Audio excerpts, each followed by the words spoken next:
哎呀，把吉祥物掛上，刚才忘了。朋友们，大家好啊。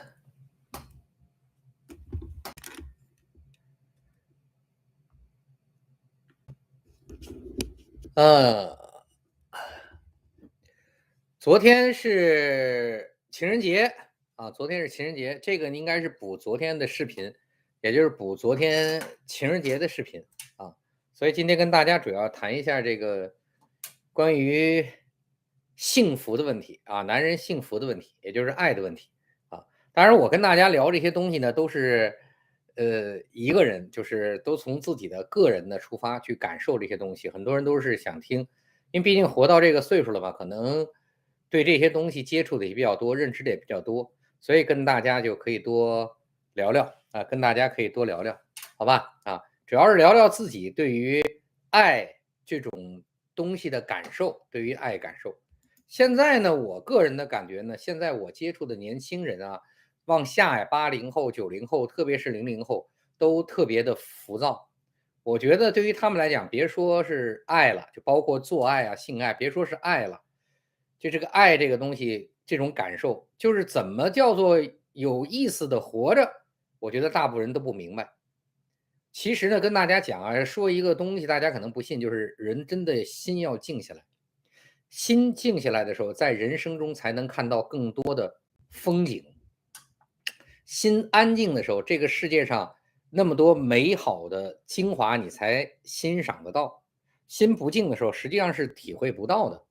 所以我覺得真的心越靜，這個活一輩子才有價值，因為大家都只活一輩子才有價值啊。今天談這個愛呢，其實包括很多東西。對，愛這個東西，我們大家經常說像母愛呀、父愛呀、情愛呀、性愛呀、友愛呀等很多很多的愛。但是只要今天我們聊到愛啊，包括咱們之間，只要聊到愛，4個東西是主要包含在裡面的，才叫做愛。對，關懷、理解、責任、持續的激情，一定要記住啊，持續的激情，就這4個東西才能叫愛。對，所以呢，很多時候我們以為的一些行為，比如說一個性愛，性愛你跟一個女的做完了，你一點都對這個女的，她叫什麼名字，她來自於哪兒，她怎麼樣，沒興趣，做完了交錢就走了。我們這個東西不算是愛，這應該叫做生意或商業。大家想想是不是？因為這女的服務完了拿錢就走了，你這算什麼愛呀？她既沒有關懷，也沒有理解，沒有責任，沒有持續的激情。所以這4個東西在一塊兒，才是叫今天是補昨天沒做的一個直播啊。那不同的愛，我們不同類型的這種愛，蘊含這4種東西的比例差距是很大的。但是只要你說愛，我愛你，你愛我，任何一種愛，這4種東西一定蘊含其中一種或幾種。都蘊含的時候，這個愛就越穩定。蘊含的少呢，稍微少一點，但最起碼會蘊含幾種。如果一種都不蘊含，那就不叫愛了啊！就剛才咱們講的，那叫生意，你交了錢，打了炮，走了，它叫什麼？它在哪兒？一切都不感興趣，那叫什麼愛呀？對，這就是個生意。人呢是很需要愛的，因為人是需要感情的一種動物。甚至是感情支配的動物，根據人不一樣，有的人就是感情純粹支配的。所以呢，不管人這個動物的來源是什麼啊，咱們各種各樣的玄之又玄的來源，只要你現在感覺到自己在，感覺到活着，你就一定有一種要被別人愛和去愛別人的需求，一定有，一定有，只是針對的對象不一樣，環境不一樣啊，愛需要的訴求不一樣，所以具體表現中有比較大的差異而已。那哪一種愛是所有的愛裡面最穩定和最牢固的愛呢？有個段子說，有個大學老師給所有班裡的同學就問大家一個問題啊，一個男的愛上了一個特別漂亮的女孩子，結果後來這個女孩子就毀容了啊，毀容了。然後這個男的不離不棄的照顧着這個女孩子一輩子，完全那個臉長得像魔鬼一樣，這個男的還照顧着女孩一輩子。一個女人愛上了一個有錢的男孩子，後來這個男孩子破產了，而且車禍殘廢了，但這個女的不離不棄，愛了這個男的一輩子啊，端茶倒屎，端尿倒屎的，一直好。就问什么情况下会发生这种爱，持续一辈子的爱？啊，给的答案呢，大家其實應該都能明白，因為這個老師是有誤導的。這個愛呢，就是母愛跟父愛，對，母愛跟父愛，也就只有爸爸和媽媽才能給你這種愛，最牢固的一種愛，就是爸爸和媽媽給的。這種愛裡主要是關懷和責任，有的時候包含一些理解，有的時候沒有理解，但主要是關懷責任。激情的因素實際上是很少的。對，這個段子裡呢，實際上老師我也講了，誤解了，因為對於孩子來說，長得好不好看，有沒有錢，都不是爸爸媽媽是不是特別愛他的關鍵因素。這種愛是天然形成的，就必然有。爸媽給孩子的愛有多可怕呢？大家肯定都聽過，中國文化叫上善若水，水善利萬物而不爭，不爭而善勝，不爭則天下莫能與之爭。所以呢，爸爸媽媽呢，有時候很多時候對孩子的愛呢，就跟水似的，沒有特別明顯的感受。這個跟文化程度、跟經濟環境有關。文化程度越高，經濟環境越好的家庭，可能給孩子這種像水一樣的愛更多，這樣一輩子慢慢的就浸潤着你。在正常情況下呢，這種父母跟孩子的愛很少會讓孩子有那種魂牽夢繞的感覺，就因為他沒有持久的激情在裡面。但是這種像水一樣無處不在，會浸潤一生的愛，實際上是孩子永遠都忘不了、擺脫不了的。這裡面有很重要的一種因素，就可能是爸爸和媽媽在潛意識覺得這個孩子是自己生命的延續，所以就願意一輩子付出所有的努力，付出所有的感覺給這個孩子。然後這種父母給孩子之間這種默默的付出和由這種愛構成的家庭的紐帶才是最牢固的。對，這種付出形成的家庭紐帶才是最牢固的，當然也是最可怕的愛啊。為什麼會這麼可怕呢？因為這個愛呢，有時候不僅會影響，就由於這種愛導致下一代在獨立選擇很多事情的意識中被這種愛操控和左右，甚至於就是兩個人不愛的人在一塊兒，也因為這種愛被操控跟左右生活在一起啊。一會兒有空了咱們可以再聊，今天因為不是主題聊這個啊。那父親和母親的愛，母親跟父親的愛是所有愛中最穩定的。那這兩者之間呢，其實某種程度也有差異。我是一個男孩子，在我的感覺的男人，在我的感覺裡呢，那大部分我的感覺就是對媽媽的愛，媽媽給我的愛是超越的父親愛，父親給我的愛的。這可能是因為孩子是母親的身體孕育出來的，所以呢，孩子跟母親不跟孩子之間的依賴性會強導致的。而父親的很多是社會屬性的，所以他對孩子的依賴性和孩子對他的依賴性都沒有那麼強啊。不同的人可能感覺不一樣。對於我是覺得，男人來講，母親的愛會更多一些，對，不多一些。而呢，對這種愛的理解呢，隨着孩子從小長大的過程，隨着年紀的增加，實際上他的體會程度根據年齡段不同是有差距的，這裡面差的很多啊。父母的愛呢，有好處，就是我們能夠在長大的過程中給很多的支撐和引導，但是也有不好。如果這種愛太多太深了，而人又是情感動物啊，我們很多人都說媽寶男，其實我跟你說，爸寶女更多，爸寶女更多啊。所以最後呢，導致很多孩子組成家庭的時候，都不是因為自己的愛情組成的家庭。啊，現在我其實感覺中很多那種農村吶、城鎮吶，很多孩子組成愛情，可不是因為自己愛上了哪個女的，是因為父母的責任，或者說父母給予的孩子的影響，導致兩個人最終組成了家庭。對，組成家庭也不是因為愛，哎，是因為父母。所以呢，某種程度呢，爸媽給孩子的愛越多，我說的不是溺愛啊，溺愛我就不展開講了，跟今天主題沒有關係。我說是正常的愛，這種正常的愛越多越重，那給予孩子的責任感和对于孩子內心的影響就越大啊。很多爸爸不很多孩子为什麼年過個春節，咱們現在是春節都不願意回家？原因很簡單，可能就是因為媽媽爸爸催着找對象，自己身邊沒有對象就不願意回家。他不願意，表面上是不願意面對父母的關心，實際上是不願意面對自己的內心，因為爸媽給自己的這種愛讓自己覺得愧疚，所以他不願意面對內心這種愧疚，那他就乾脆不回去。那回去以後就面對父母的說這個東西，哪怕很含蓄的說也會很難受，所以就不回家了。這樣呢可以躲避一下。我接觸過很多現在的90後，甚至有更年輕的00後就結婚啊，有準備結婚的家庭。就我接觸過的這些年輕孩子的家庭中，真的自由談戀愛組成的蠻少的，真的蠻少的，不知道什麼原因吧。因為家庭責任或者父母對孩子的影響，最後產生的婚姻是挺多的。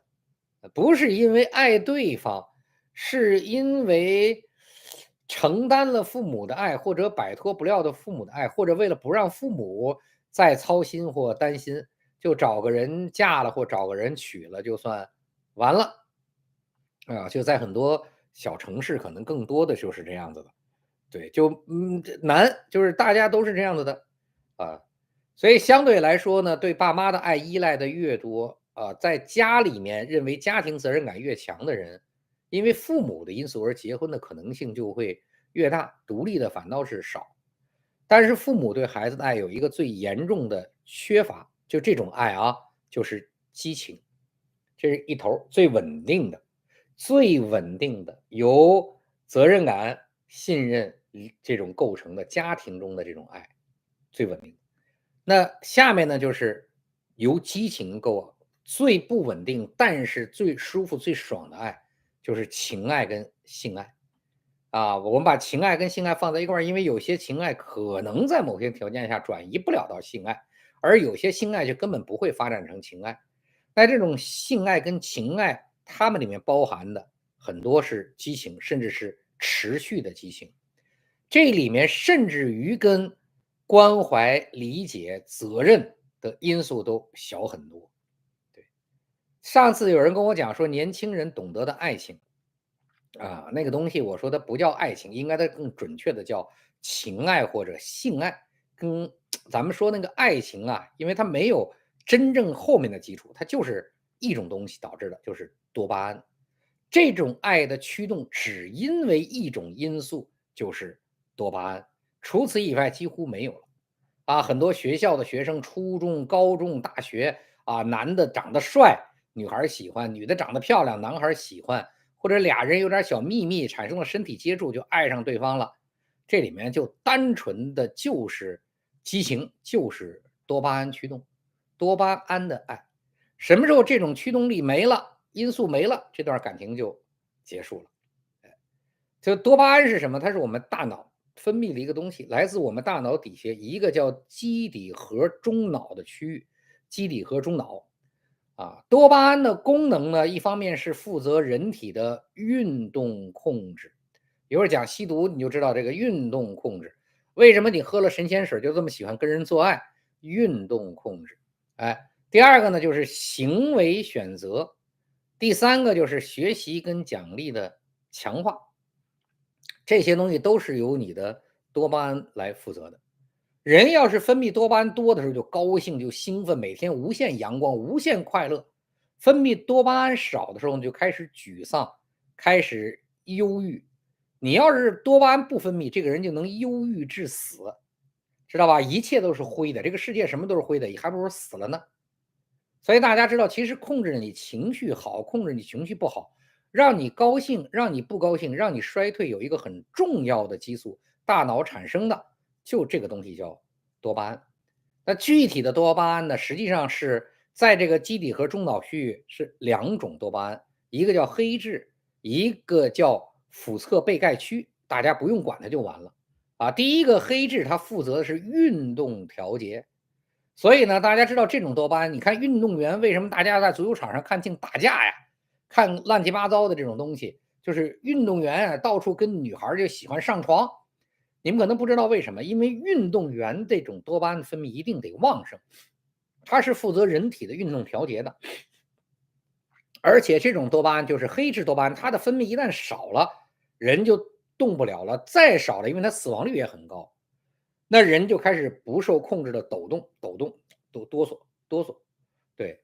这个就很多都是啊。比如说讲个最简单的啊，一会儿大家就知道了啊。講另外一個多巴胺，它的決策行為選擇，它有一個記憶功能，就決定它分泌的多或分泌的少啊。這一類多巴胺，這第二類決策選擇多巴胺，它是負責獎勵你或懲罰你的。對，它的分泌的多就是人喜歡啊，慾望就高漲；它分泌的少就低。那第二類多巴胺有一個很重要的功能，就是記憶功能。它包括對於黑質多巴胺的分泌也有影響。它什麼叫記憶？就是哪一種景象讓他喜歡，讓他高興，讓他興奮了，中腦就會記住人的這種信號。那下次遇見同樣的場景，讓他喜歡，讓他興奮的時候，他就把這個反饋信號反饋給基底核，基底核就多分泌多巴胺，那人就興奮，運動能力也會增強。反之呢，那如果這個沒有什麼讓你喜歡的行為，它就不分泌少，人就開始沮喪，開始不喜歡。啊，這個時候大家知道，當多少是由中腦記憶人的刺激行為的時候，他每次都會記憶的時候，那這種重複性的行為就會導致人的一個行為叫上癮。啊，我們有人說抽煙上癮，喝酒上癮，性愛上癮，吸毒上癮。你記住了，所有上癮都是這個導致啊。所以你會發現有意思的事兒，就是這個人如果他上酒類的上癮，或者煙類的上癮，那由於某種原因導致他長時間的不能喝酒，不能抽煙，你就發現他開始可能手抖，就開始哆嗦啊，就開始不受控制啊。有人說這什麼酒精中毒、煙癮中毒，不是，是因為當他長時間不能抽煙、不能喝酒的時候，這個多巴胺找不到這個能讓他多刺激的行為，不給刺激的時候，那這個時候基底核沒有反饋，就不分泌多巴胺。那人不分泌多巴胺的時候，這個時候人就開始在自己的行為、運動調節、身體決策上就都會出現缺陷了啊，都會出現缺陷了。所以我們大家高興或不高興，對啊，上癮，喝咖啡、吃辣都是一樣的啊。就比如說我就是咖啡成癮啊，你說一天要不喝個咖啡，就開始精神都越來越不爽，多喝咖啡，喝多了，這種行為記憶了。辣椒也是一樣，經常吃辣的人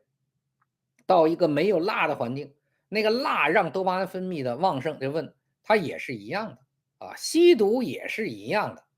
因為您吸食這個毒品進入的時候，人進入一種幻覺，這個幻覺讓人很高興、很喜歡，那中腦記住了，下次遇見類似的情況，就讓多巴胺多分泌，繼續找這個感覺，就慢慢就上癮了。那不吸毒呢，人進入不了這種幻境呢，多巴胺就會越來越少，就會沮喪。你看吸毒的人什麼抽搐啊、吐白沫，就這個就那個，身體完全不受控制。又吸了毒了，那這種刺激過來，他就又找到這種感覺，又分泌強盛，人體就再次的興奮。所以現在大家就都知道了，這個就是感受。這個東西不是人的感受，所有的人都一樣啊，所有的人都是一樣的啊，沒跑，對。但是這種刺激的來源條件對於公母男女還有一定區別啊。很多科學家做過類似的實驗，從什麼大猩猩啊、海豚、小白鼠都有啊。小老鼠做的是最多的，一個公的小老鼠放進去，放3個母老鼠啊。剛開始的時候，公老鼠高興，就它一個公的，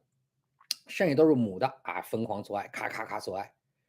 動物在做愛的時候也會有快感啊，跟大家講一下啊，不要覺得那個時候沒有快感，也會有。但是慢慢的呢，他就發現他只跟那個他認為最漂亮的母老鼠做愛，到最後呢，仨都不做了啊，誰要跟他做，他就開始躲啊。男女其實一樣的，啥意思啊？因為開始做愛是喜歡的，做愛這種行為多巴胺分泌的多，但是做愛會帶來負向影響，就是身體做愛多了，男性它會不好，身體就會出機能問題。這種機能問題呢，就會沮喪，反倒多巴胺分泌的少。這多少最後平衡的結果呢？一段時间他就只跟那個漂亮的做，再時間長了，那個身體不好，做多了身体特別差，漂亮的也没刺激了，他就都不做了。也就是做愛这個事不能分泌他大腦的多巴胺更多。所以有人說啊，一會兒講找8個10個媳婦兒什麼樣，一會兒講。但這個時候放入一個新的小老鼠，又放一個母老鼠，還是母的，那原來的公老鼠就会興致盎然的又跟新來的母老鼠積極做愛。這個積極的程度跟頻次跟時長都取決於新來的母老鼠的漂亮程度啊。跟大家說一下，老鼠跟人一樣也會挑漂亮的，歪瓜裂枣、缺眼睛少腿的老鼠也不喜欢，也跟人一樣有審美。但是对於這個新來的，過幾天做愛頻率也會降低，直到不願意了，這時候躲着這4個老鼠，然後再進來新的，就又喜歡跟新的做了。對，在這個時候他基本上不會跟以前的這些做，那3、4個做，那新的過一段又沒興趣擱在這兒。可是如果你有一段時間比較長的不再放母老鼠進來，那這個公老鼠可能过一段時間又會找其中他認為比較漂亮的母老鼠做一下。這就是公老鼠做的相關的結果啊，公老鼠結果。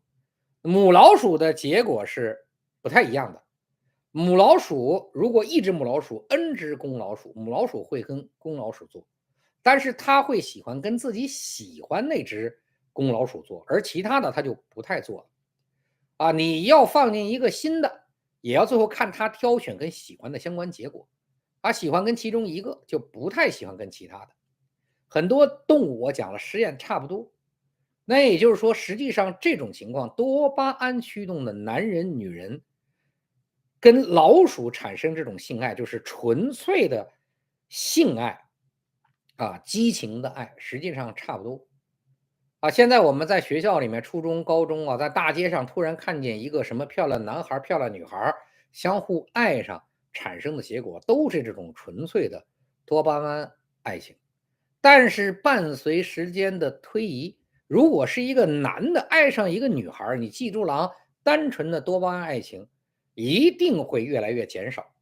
啊，就是這個東西帶來的這種中腦的刺激越來越弱。那這個時候如果有另外漂亮的女孩進入到男人的視野，男人就會移情別戀，跟公老鼠一樣放棄原來的，因為他跟舊的女的啪啪啪的興趣不大了。這是多巴胺趨勢導致的啊，所以在座的如果有年輕女孩，你記住了啊，你是年輕的，您那個男孩跟您不管多愛多山盟海誓，突然跟其他人打炮了，你記住了，你們是多巴胺愛情，很正常，這不是他決定的，就他腦子裡就多巴胺這麼決定的，因為在他的腦子裡，中腦刺激的最清晰的是跟新的年輕漂亮的女孩母老鼠啪啪啪。獎勵最多，多巴胺分泌的最多，它快樂感最多。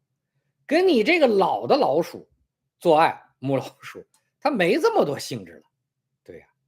所以有人跟我說一個男的跟8個女的跟10個女的住在一起啥感覺？他的感覺就是他跟外面的第11個、第12個漂亮的女人做愛，他是更爽的啊。那8個、10個他其實沒太多的興致，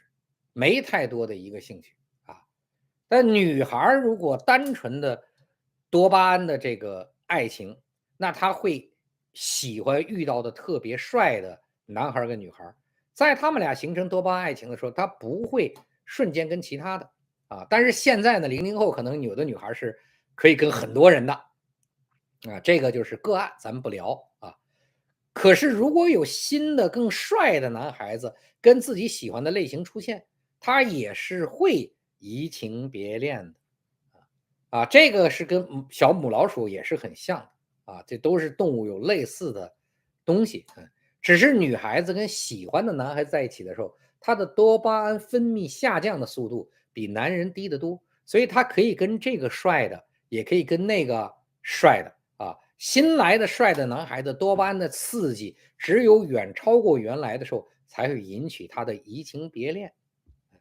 所以呢，這個就是多巴胺帶來的一個感覺，多巴胺的愛情，多巴胺的性成癮啊，性體現啊，如果不是算大學的，而是短暫的激情里面，那這個事就不涉及到愛了。这個因為本身多巴胺愛情就沒有關懷，沒有責任感，沒有其他因素。如果不涉及到關懷、責任感、經濟利益等等，多巴胺愛情就是我說這個開始和遇到新的更漂亮女孩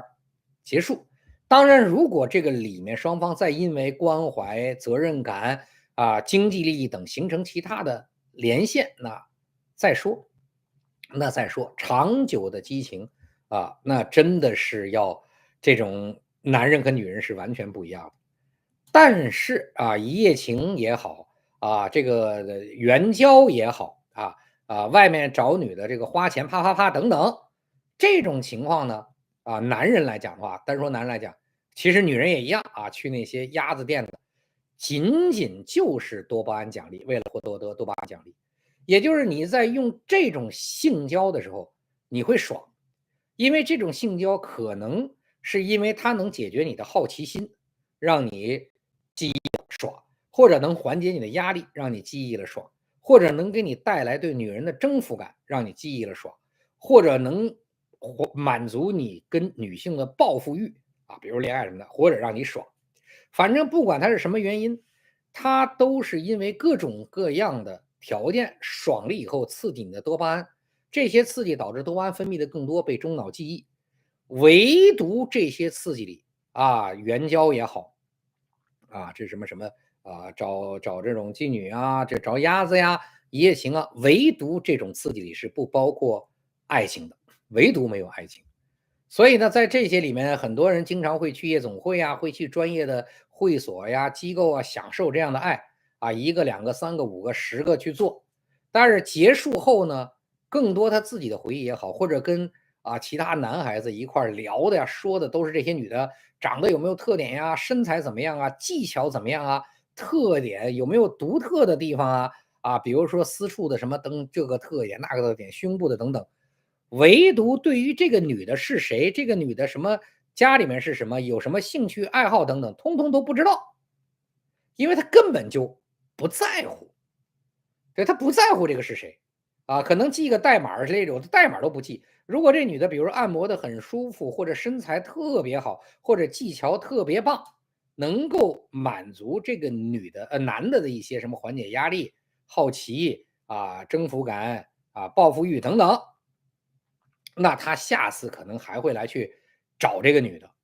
但是如果不能持續的在這方面給他感受，他就對這個女的沒什麼太大興趣，所以他不會在乎這個女的是誰的不會在乎的，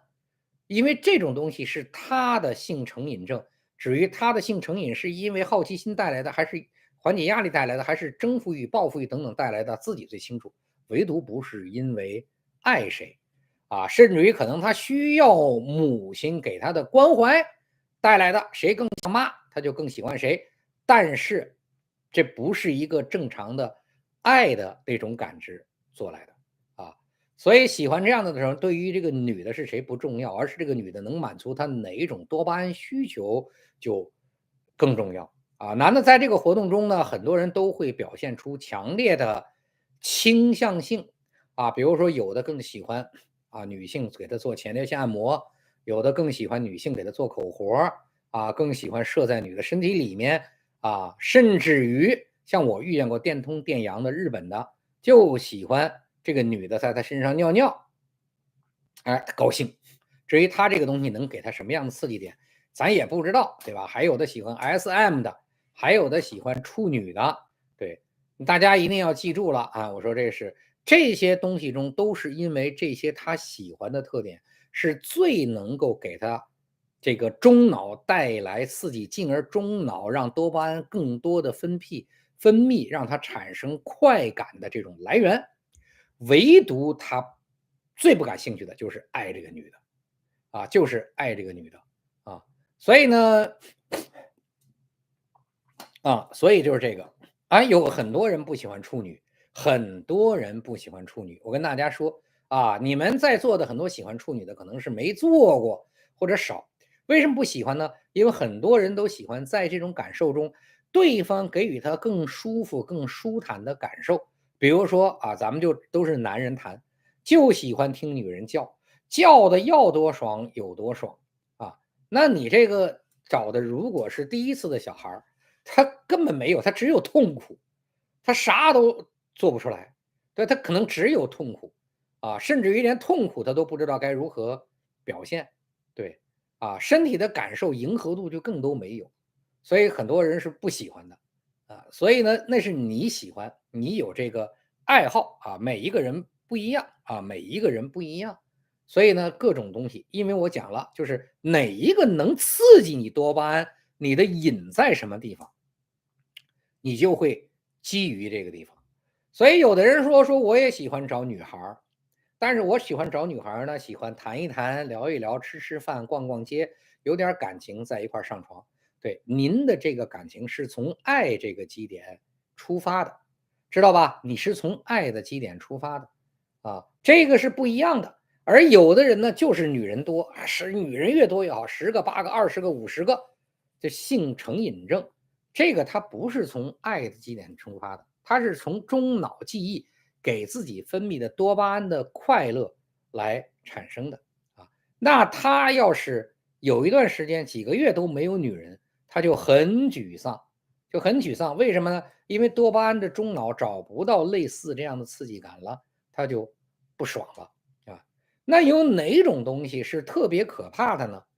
就是聞香識女人，大家聽過這個話？男人女人都一樣，就是最可怕的在這種愛情中長久的刺激的來源，就是味道的這種中腦多巴胺獎勵。就是什麼叫味道多巴胺獎勵呢？就在這個過程中呢，他們可能說得100萬人才可能有這種機遇碰到100萬分之1分之2，也就是這個男人他的DNA 就是脫氧核糖核酸，導致於他產生的味道對這個女人，或者女人味道對這個男人，那相互都有的可能就要1000萬分之1。那這種身體的味道，而且這種味道往往是除了這個男人或這個女人，連他本身都聞不到的。就這個味道一聞到，就獎勵他的，他就會產生中腦刺激，就會出現多巴胺獎勵，這個人就很爽、很喜歡、很興奮，這是很可怕的啊！也這種東西呢，在感情裡管這個叫做基因吸引，基因吸引，這種基因吸引的本質就是味道，就是味道。那我個人瞎猜啊，我估計為什麼唐明皇喜歡楊貴妃，喜歡那麼胖的楊貴妃，我懷疑就是這種東西。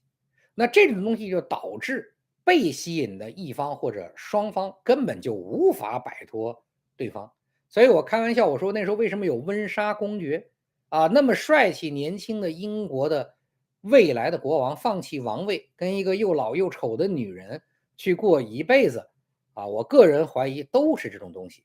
啊，就是很多大家可能理解不了的，就是遇見這樣的時候，他只有跟這個人在一塊的時候，這個人的味道才能刺激他的中腦，然後分泌很多多巴胺，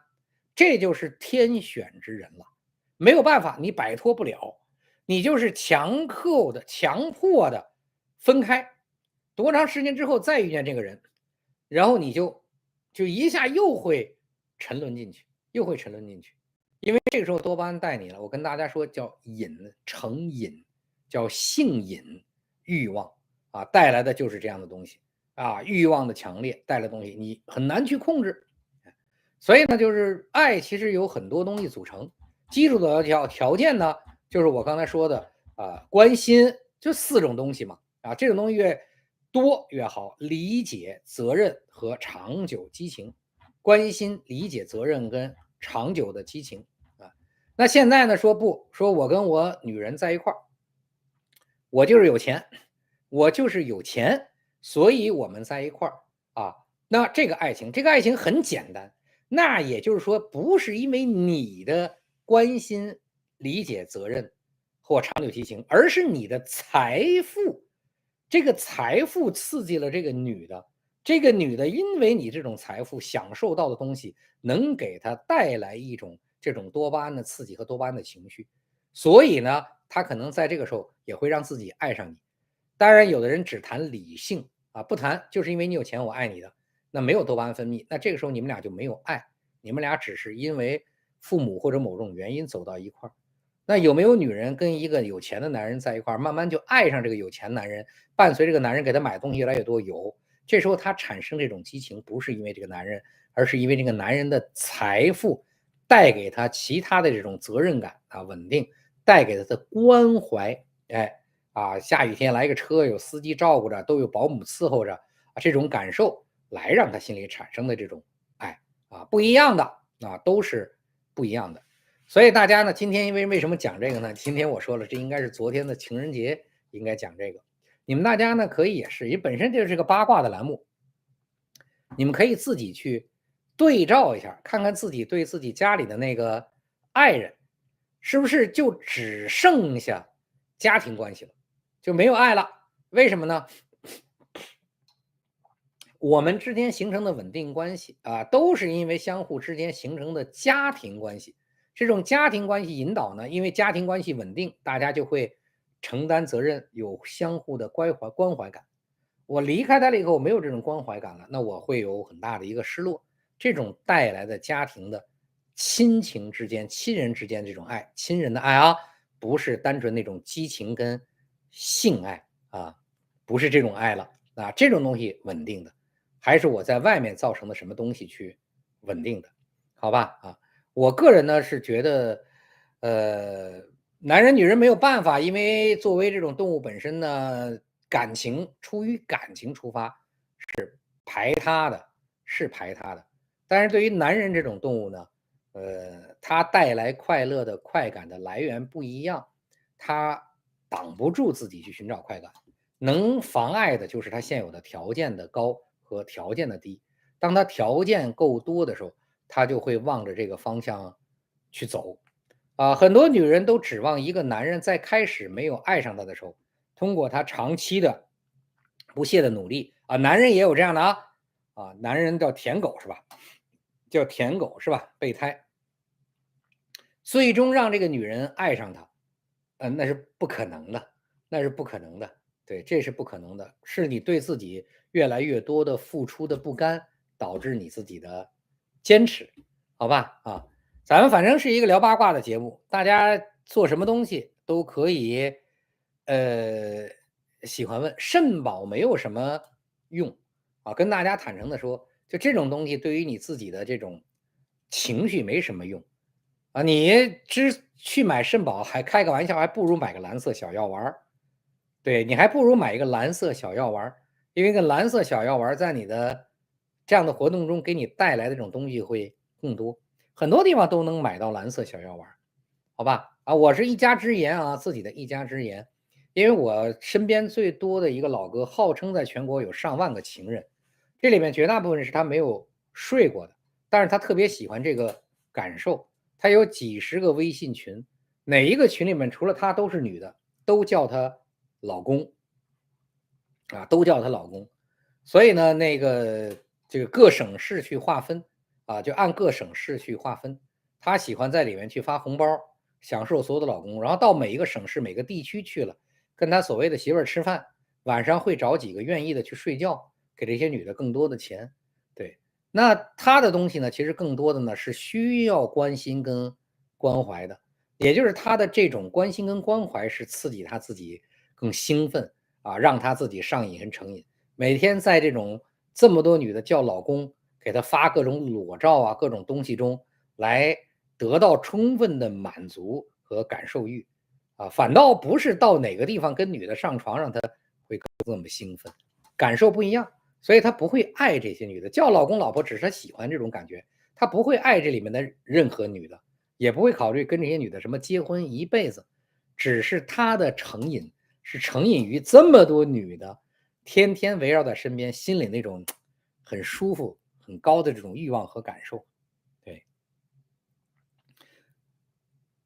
這個都說以形補形，我覺得其實這些東西都不如站樁好使，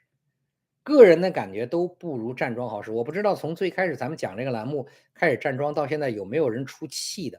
就有沒有人能感覺到手裡面已經開始產生了氣了啊，抱在這像一個球似的，有形有質的球似的，自己的兩個手勞宮穴一對，能清晰的感覺到這個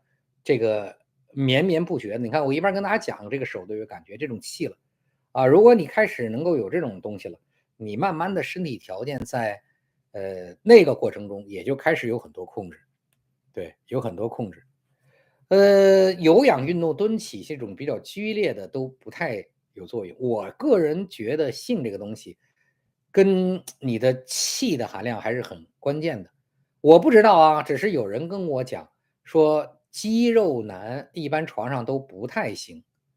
肌肉男一般床上都不太行。為什麼呢？因為他之所以會去練健美、練健身，是在這種健美健身出汗那種感受中會刺激他多巴胺更多的分泌，帶來更多的一些感受，那個東西給予他的刺激性会更大，可能比床上的大吧啊，也許是我的分析。但是有人跟我講什麼健美健身肌肉男都不太行，就這方面做的啊。當然你们可能很多人比我会有发言权，所以呢，如果肌肉男不行的蹲起肯定就不是什麼好主意。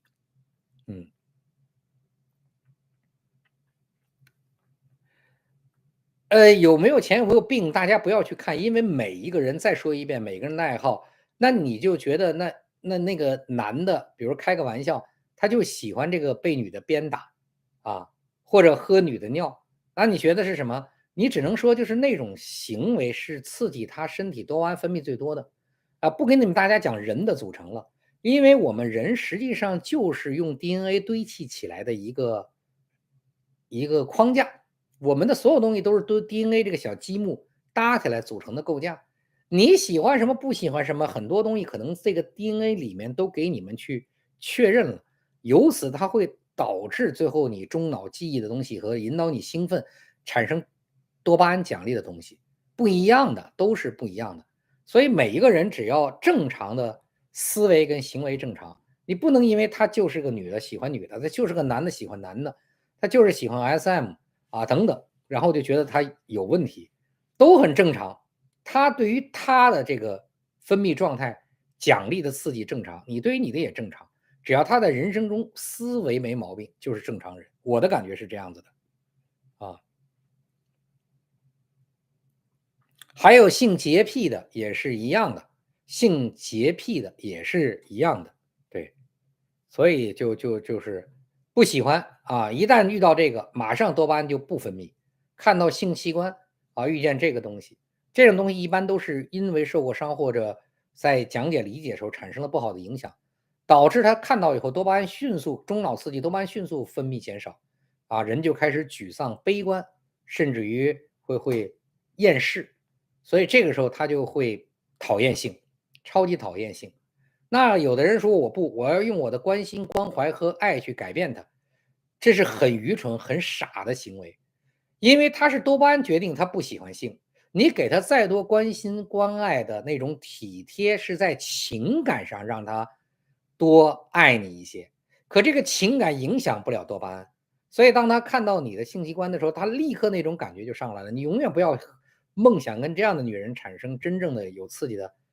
這種性活動，永遠不要夢想。所以面對每一個女人的時候啊，你們根據自己的情況，還是要冷靜理智的去分析啊。單獨就為了性拿金錢交易是最好的，但如果你裡面摻雜了愛，你就可要在這個女孩溝通交流的時候去體會了。試婚是很重要的，跟大家講很重要的啊。為什麼老外做這個東西就很支持，千萬不要不去嘗試。藍胖子被維尼替代了，這個打屁板的這個東西替代了啊，因為擺不下了，哎呀掉了，對，啊，知道為什麼放維尼，你們都很清楚啊。喝酒對糖尿病這個都是對你的影響很大的，因為你那個時候多巴胺刺激的更多是酒。对，更多是酒，你帶來酒的舒適感給多巴胺刺激，而性的感受很差啊，所以你性的慾望和維持能力就都不太行了啊，慾望跟維持能力都不太行了。為什麼很多男人就天天喜歡喝酒聚會啊，甚至於上床都沒那麼大的興致？明白了，今天就明白了，因為喝酒的時候是他的多巴胺中腦獎勵最多，中腦分泌多巴胺獎勵最多的時候，給他的刺激最快樂的時候，所以他就喜歡喝酒、抽烟啊、抽雪茄等等，都是一样的，每个人都是一样的啊。男人外表看行还是不行呢？我还真不知道。骨子里这个元气中气十足，太陽穴不是往裡塌的，奔了頭很亮的，這叫印堂凸起跟發亮，印堂不是凹的，臉色不是灰暗，是紅光煥發，太陽穴比較突突的，而且沒有什麼雜質，舌頭是正常的粉色，有點白的舌苔的粉色的狀態啊，這樣的東西。然後眼裡有神，就是眼睛裡一看，哎，都很有神的這樣的東西，一般的都會可能會好一些吧，只能這麼說。碳水不能不吃的，再說一遍，碳水是必須得吃的啊，因為你的人很多的來源都來源於碳水，人的飲食啊，這個各種各樣東西都是需要的。當然你們願意怎麼做是你們自己的需求，我個人認為五穀雜糧什麼東西都要吃，人才會身體好。多巴胺持續分泌是你要找到什麼東西是你的興奮點，就是你做這個事兒的時候就會興奮。有的人就喜歡跟女的裸聊啊，就看這個什麼什麼跳舞蹈的女主播，因為他裸聊或女主播的時候，他這個時候他的中腦記憶力給他的刺激最多，多巴胺獎勵最多的興奮點最高，他就高興，這時候分泌多巴胺就多，他就快樂。所以你自己得去找，你做什麼都是啊。有的人就喜歡去做樂高，做樂高的時候是他最快樂的時候。男人女人都不一樣，都不一樣啊，你得自己去找。然後呢，第二個呢，找到了你還得有條件能夠去滿足。對，女士不多正常，畢竟這個話題是這樣的一個話題。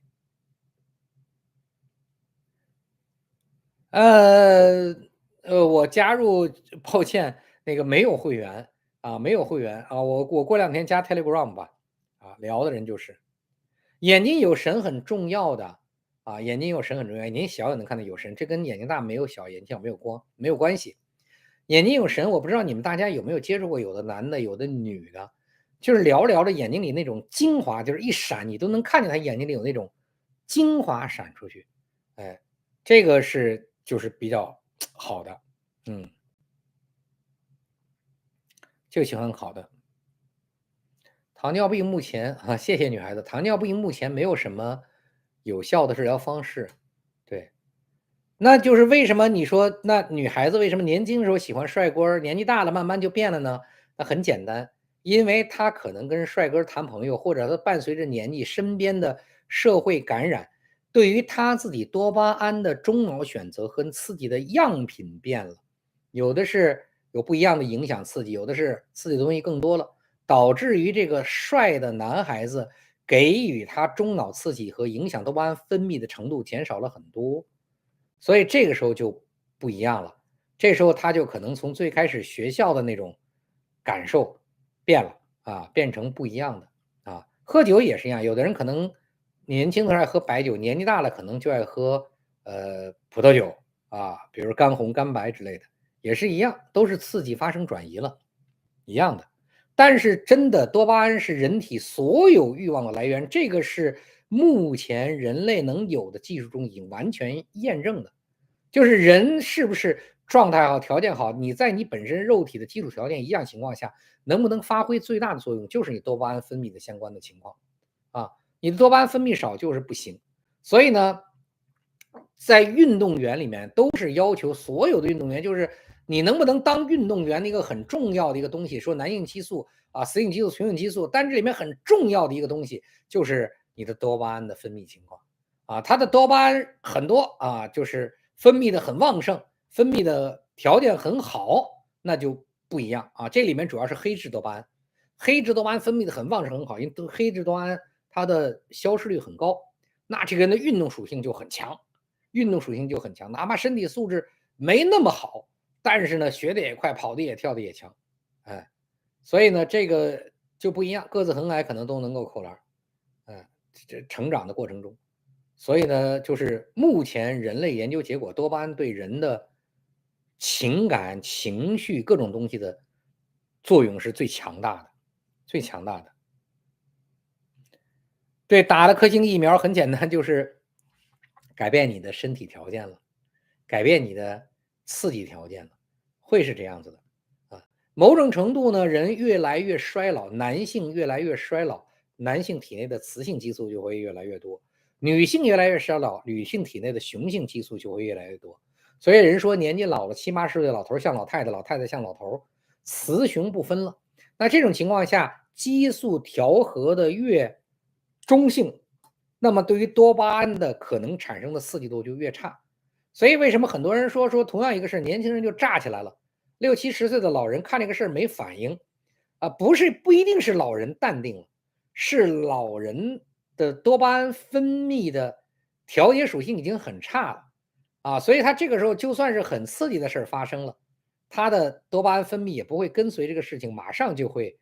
產生多和少的反應，所以這個人就沒有什麼更多的情緒變化。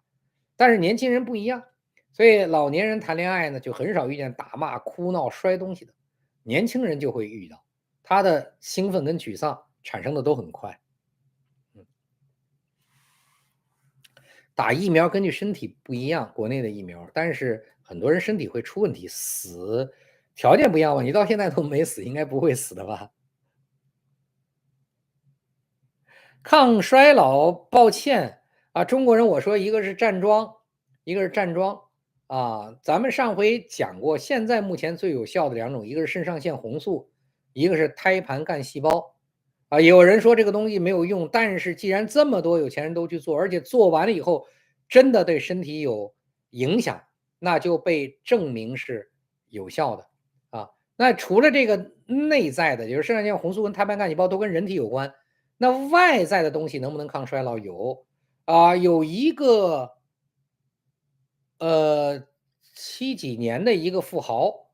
是通過真正的行為讓自己別人的感受，他不像是40多的，像30多的，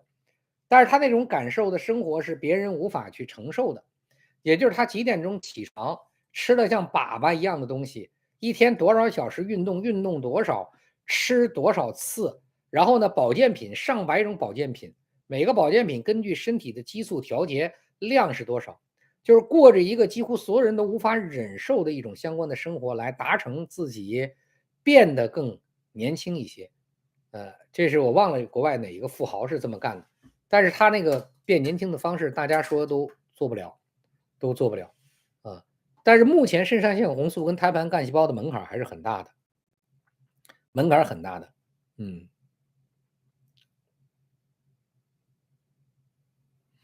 變成同性戀這個我不知道，老年男性會不會同性戀這個我不知道，如果你要有經驗的話，可能也是吧，對呀，腎上腺紅素跟胎盤幹細胞，因為呢，胎盤幹細胞呢，可能男性更容易一些腎上腺紅素實際上麥當娜，你們要覺得他現在不老，你們算算麥當娜多大年紀了？還能又唱又跳的，麥當娜的秘訣就是腎上腺紅素。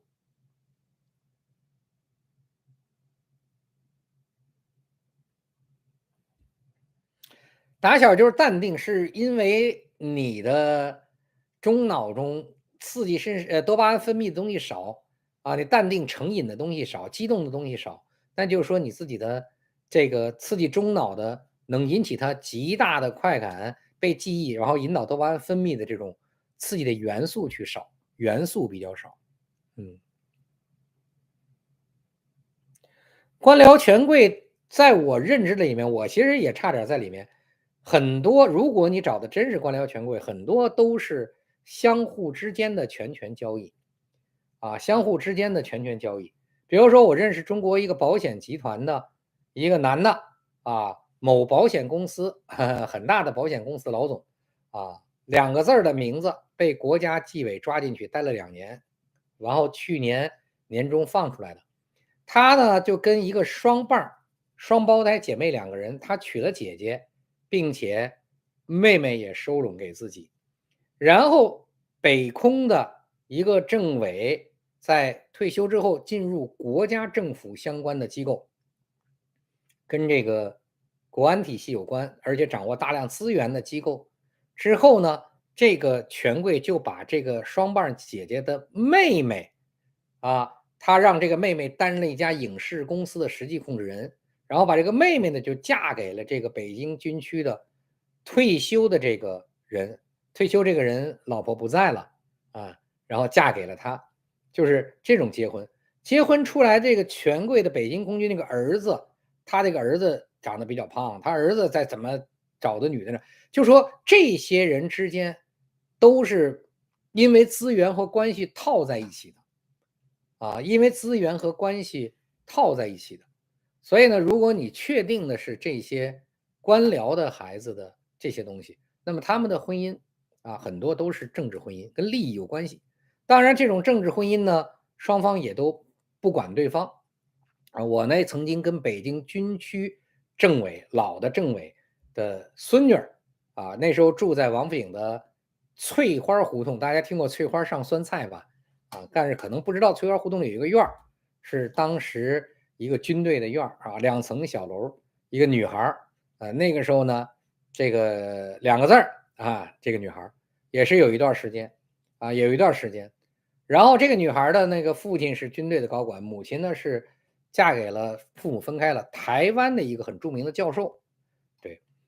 这個女孩之間也是這種家裡面的婚姻，就是她玩她的，我玩我的，她在外面有一堆人我在外面也有一堆人，各自做各自的。那2個人當時談婚論嫁，後來因為某種原因沒走到一塊兒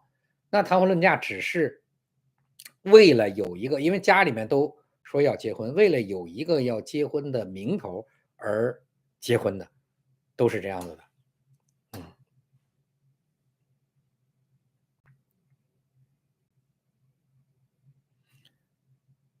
然後2個字的，2個字的，2個字的他的那個双瓣那個妹妹演過電影，但是不是很出名。後來呢，在這個影視公司做老總的時候，很多人都覺得挺厲害。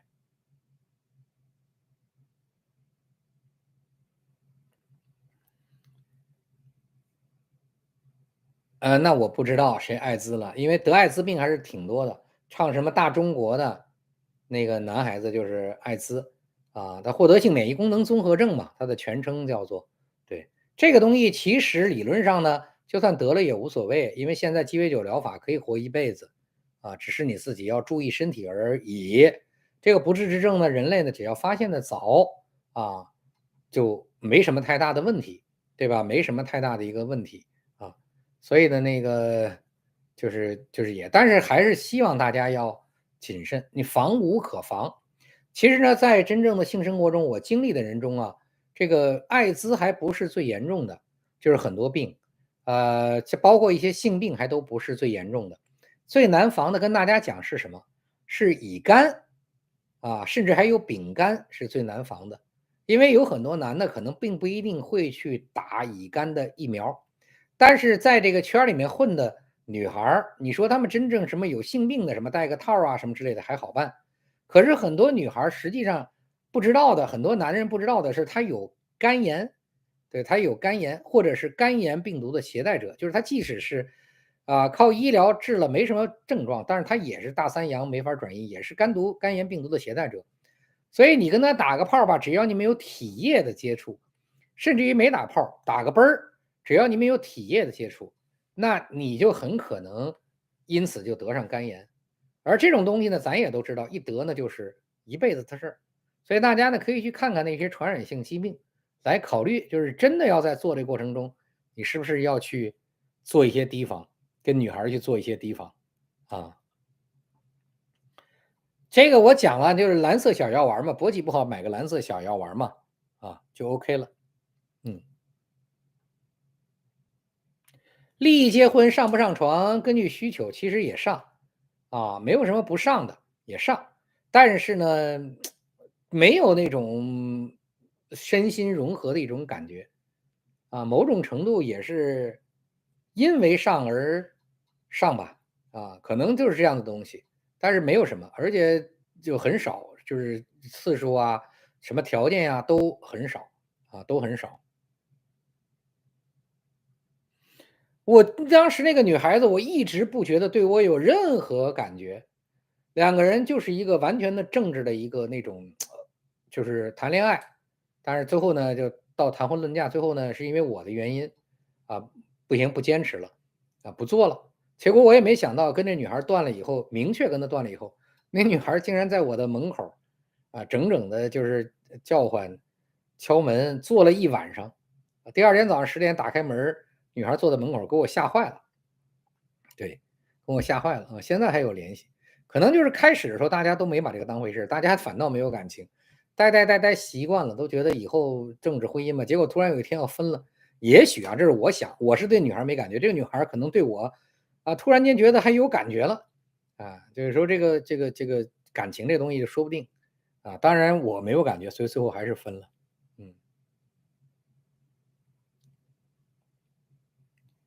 哦，腎上腺素紅是吧？啊，那我可能錯了，你查一下，你是不是腎上？那如果是腎上腺素紅，那就是我說錯了，我老說腎上腺紅素，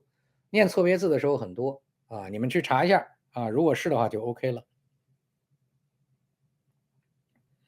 啊，不是廣東，我算是比較雜交的品種，因為我的血液裡面做過基因測試啊，我的血統裡面最多的一個血統是鮮卑啊，鮮卑某種程度來講應該叫東北人啊，鮮卑因為是從現在來看是俄羅斯所占的東北過來，然後呢打百利辛多高句麗打朝鮮沒打下來，後來向內蒙那邊去走啊，鲜卑族那個時候也是在南北朝時候做過皇帝，拓跋氏。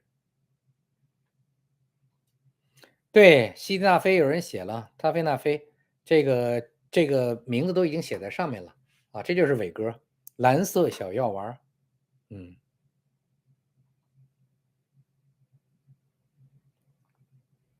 對，我生在北京，長在北京，但是血就是大家知道有這種基因測試，唾液就可以啊，我應該是鮮卑的。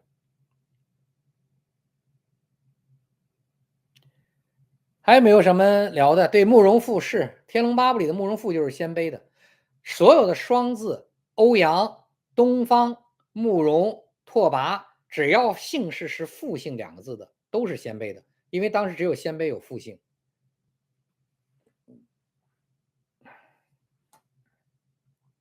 國內也可以開藍色小藥丸。名字可以改，任何人都可以改名字，因為名字關係到你真正的命運。一命二運三風水四季得五學七六名七相八敬神九貴人十養生，老跟大家說，所以大家就知道了六名，名字還是很重要的啊。對女孩甚至比對男孩更重要，名字要符合六個東西。第一個一定要跟你的八字相符合，第二跟你的稱骨數量相符合，第三個合於書數法於銀行，跟這個字數跟你的運程相符合，第四個生運要跟你相符合，所以名字最後的兩個字，特別最後一個字啊，最好不要是三聲或去聲。第五個是跟你的字形相符合，比如說最好不要叫瑞啊，不要叫浮萍的萍啊等等啊，不要叫豐收豐色的燕吶啊。第六個是跟什麼相符合啊？就六個，這個名字還是挺關鍵的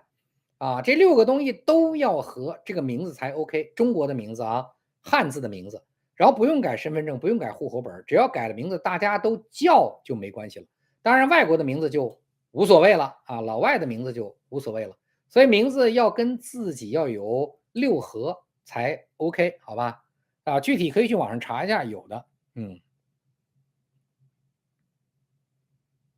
對，那時候我們叫五胡亂華，鮮卑就是五胡亂華其中之一，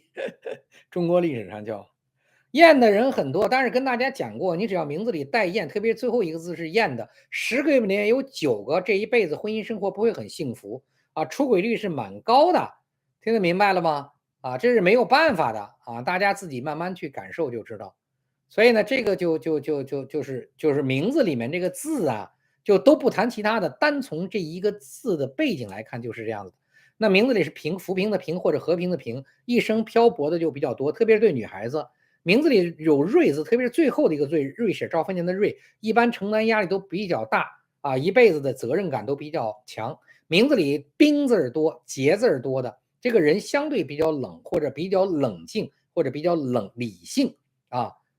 就像范冰冰這種冰字多，或者潔淨的潔字多的，這些東西都是蠻簡單，大家其實找本書一看就知道了啊，然後給自己起一個名字啊。配自己八字的，配自己五行的，合於自己术的，对，就是不要去那个去瞎去给自己弄个什么东西，弄个名字的。嗯，八字是改不了你出生的年月日时，八字怎么改啊？八字是改不了的。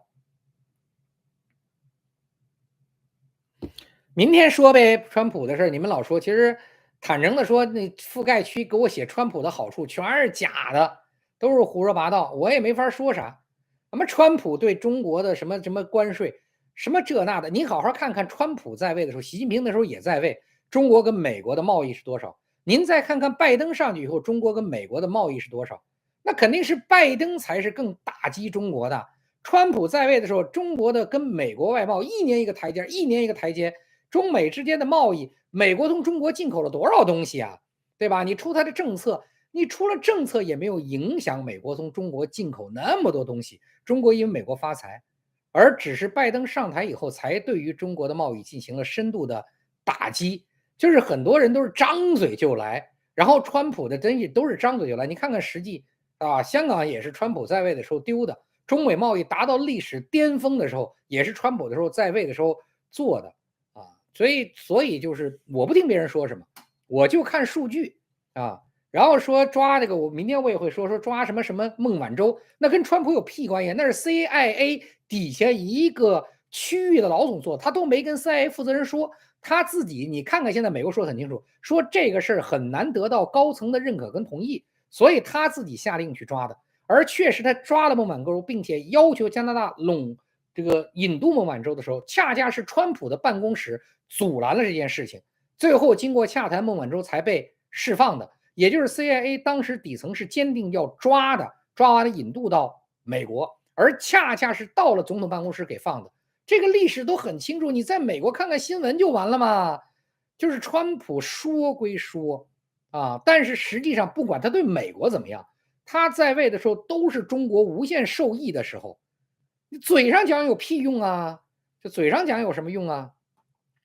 為了支持而支持，集體無智慧。不要說中國國內的小粉紅了，海外一樣有很多人，那小粉紅小五毛一挑撥，腦子就不動了，都是為了支持而支持。我這個人不一樣，看數據啊，不聽別人說什麼，看別人做什麼，看數據，看事實，挺簡單的。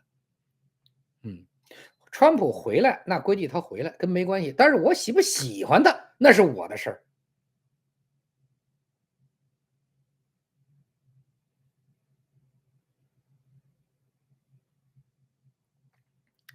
北京啥資源啊？你找啥資源啊？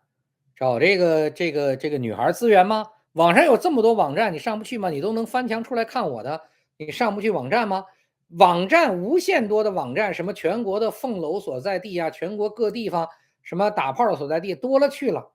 對吧？你去找幾個網站平台去查不就完了嗎？你還用找我？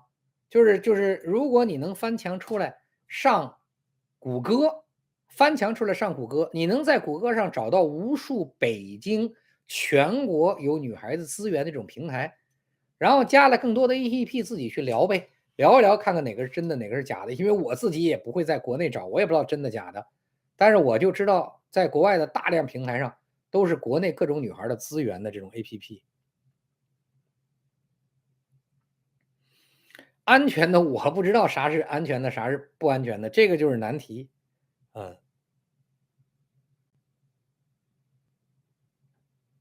因為我還不知道 CR， 哎呀，你比我專業多了啊！我只是拿這個東西，人家給我看完了，人家給我講的啊，人家給我講完了，我就知道了。我還真不知道，你比我專業。就跟剛才說那個腎上腺素紅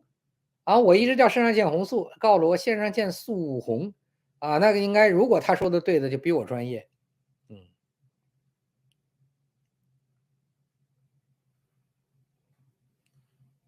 那今天就這麼着。跟大家就聊這麼多啊，瞎侃，大家也都覺得我瞎侃，好嗎？啊，